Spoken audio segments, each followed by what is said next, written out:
Zinc is an essential mineral for human health and is found in a variety of foods. It plays an important role in many bodily functions, including immune system support, wound healing, and reproductive health. In addition, research has shown that consuming zinc can have numerous benefits, including improved cognitive performance and reduced risk of certain diseases.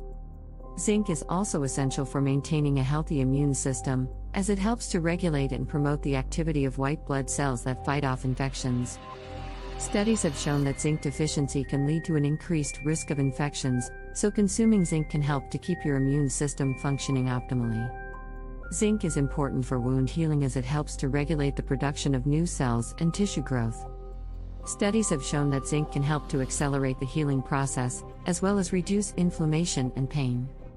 Zinc is essential for reproductive health, as it plays a role in the development and the function of the male reproductive system. Studies have shown that zinc deficiency can lead to infertility, so consuming zinc can help to maintain reproductive health. The best source of zinc is oysters, but it's also plentiful in red meat and poultry. Other good sources are beans, nuts, crab, lobster, whole grains, breakfast cereals, and dairy products. Don't forget to subscribe and hit that bell for more videos coming soon.